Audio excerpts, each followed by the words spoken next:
നമസ്കാരം, ഞാൻ ഡോക്ടർ സാനു. ഈ ഒരു സർജറി ചെയ്തു കഴിഞ്ഞാൽ നിങ്ങളുടെ എല്ലാ വിധത്തിലുള്ള അലർജി പ്രശ്നങ്ങളോ അല്ലെങ്കിൽ നിങ്ങളെ അകറ്റുന്ന പല പ്രശ്നങ്ങളും നിങ്ങൾക്ക് ഇല്ലാണ്ടാവുന്ന പല ഡോക്ടർമാരും പറയുന്നതായിട്ട് ഞാൻ കേട്ടിട്ടുണ്ട്. അല്ലെങ്കിൽ പല പേഷ്യന്റും ഇങ്ങനെ സർജറി ചെയ്തു കഴിഞ്ഞാൽ എന്റെ ഈ പ്രശ്നങ്ങളൊക്കെ പോവോ ഡോക്ടറെ എന്ന് പറഞ്ഞിട്ട് വരുന്ന ആൾക്കാരും കണ്ടിട്ടുണ്ട്.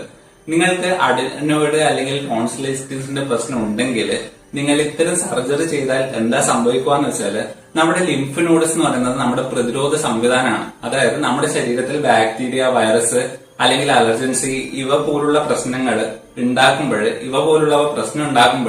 ഇത് നമ്മുടെ പ്രതിരോധ സംവിധാനത്തിനെ ബൂസ്റ്റപ്പ് ചെയ്യുകയും ഇവിടെ വീക്കങ്ങൾ സംഭവിക്കുകയും ഇതുവഴി നമ്മുടെ ഇമ്മ്യൂണിറ്റി അല്ലെങ്കിൽ പ്രതിരോധ ശേഷി വർദ്ധിക്കുകയാണ് ചെയ്യുന്നത്.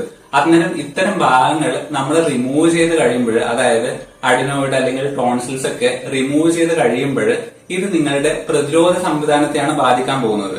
അതുകൊണ്ട് തന്നെ നമ്മൾ എന്ത് ചെയ്യണമെന്ന് വെച്ചാൽ ഇത്തരം ബാക്ടീരിയ, വൈറസ്, അലർജൻസ് ഇവയെ പ്രോപ്പറായിട്ട് ട്രീറ്റ് ചെയ്യാൻ ശ്രമിക്കുക. അല്ലാതെ നമ്മുടെ പ്രതിരോധ സംവിധാനം, അതായത് ശരീരത്തിന്റെ പ്രതിരോധ സംവിധാനത്തെ നശിപ്പിച്ച് കളയല്ല വേണ്ടത്. അതുകൊണ്ട് തന്നെ നിങ്ങൾ ശ്രദ്ധിക്കേണ്ട ഒരു കാര്യം, ഒരിക്കലും ഇത്തരം സർജറി ചെയ്തുകൊണ്ട് നിങ്ങൾക്ക് പ്രോപ്പർ ആയിട്ടുള്ള ഗുണം കിട്ടണമെന്നില്ല. നിങ്ങൾ ആദ്യമായിട്ട് ട്രീറ്റ് ചെയ്യേണ്ടത് ഇത്തരം പ്രശ്നങ്ങളെ പ്രോപ്പറായിട്ട് മെഡിസിൻ കഴിച്ച് മാറ്റുക എന്നുള്ളതാണ്.